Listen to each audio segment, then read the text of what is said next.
Waktu saya kecil, saya bercita-cita sebagai desain grafis atau suka yang dibilang itu suka gambar atau komika. Tapi lama-lama saya diajarkan untuk menggambar di media komputer. Nah, di situ saya malah merasa curious terhadap komputer ini, bagaimana cara dia bekerja, bagaimana komputer ini bisa berjalan dengan lancar. Jadi saya malah lebih tertarik kepada komputer. Halo, nama saya Ridwan. Saya sebagai project leader di Digital Operation PT Alto Network. Saya udah bekerja selama baru 9 bulan di Alto. Pekerjaan saya sebagai project leader Digital Operation itu sebagai client integration. Jadi jika ada klien yang baru atau ingin bergabung dengan Alto, itu akan melalui saya. Dan saya juga membuat SOP, Standard Operational Procedure, untuk akan diberikan kepada klien-klien Alto. Menurut gue itu adalah fast learning. Kenapa? Karena perkembangan teknologi itu sangat cepat. Jadi kita tidak boleh tertinggal dengan perusahaan-perusahaan yang lain atau dengan orang-orang yang lain. Jika kalau misalnya kita nggak fast learning, itu bisa membuat kita malah tertinggal dengan yang lain. Nah, fast learning ini juga adalah salah satu kunci kita agar bisa lebih inovatif ke depannya. Pengalaman terbaik saya masuk Alto itu adalah bertemu dengan tim yang solid yang masuk di dalam tim Alto ini.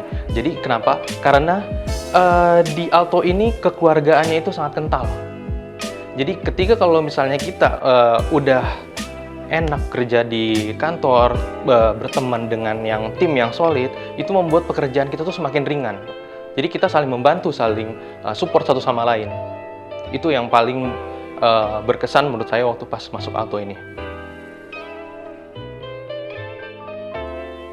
Saya melihat diri saya sendiri itu mempunyai emotional control, yaitu kalau misalnya kita ada problem atau misalnya kita dalam tekanan, itu saya lebih bisa fokus untuk menghadapi masalah, lalu bisa memprioritaskan mana yang harus diselesaikan terlebih dahulu, mana yang dikesampingkan. Lalu saya juga dibilang supel, mudah bergaul dengan orang lain, itu membuat saya bisa lebih dekat dengan orang lain, dan bisa lebih akrab jika ada pekerjaan yang menyangkut pada orang lain.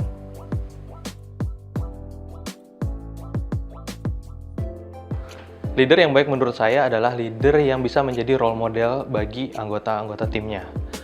Yaitu salah satu contohnya adalah membangun koneksi yang baik dengan tim. Karena membangun sebuah tim itu tidak bisa hanya dilakukan oleh leader, tapi dengan seluruh anggotanya.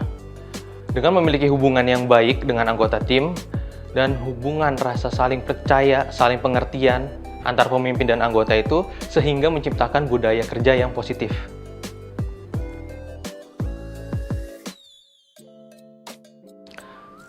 Menjadi pemimpin yang menginspirasi. Kenapa? Karena pemimpin yang baik itu mencontohkan perilaku dan karakteristik yang kuat sehingga menjadi contoh kepribadian bagi tim anggotanya masing-masing.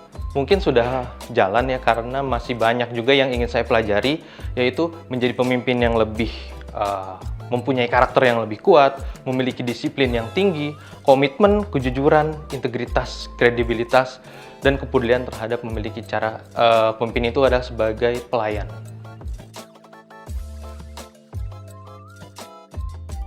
Kepemimpinan yang tidak selalu hanya tentang memegang kendali.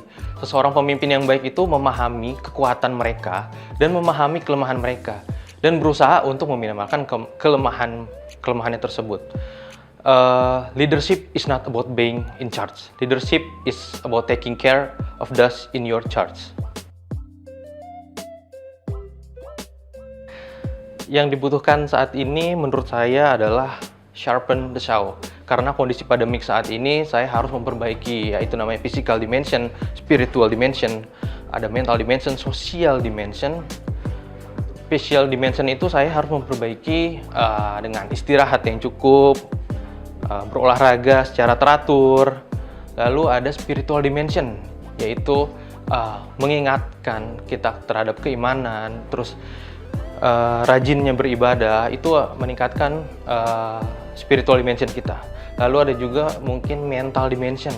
Itu kita perlu namanya me time atau merawat diri sendiri. Nah, itu yang mungkin saya selama pandemi ini masih kurang atau masih belum optimal. Lalu ada social dimension, itu membuat orang lain seperti membantu orang lain, beramal, lalu membangun interaksi sosial dengan orang lain. Itu adalah salah satu kunci untuk membangun emotional dimension.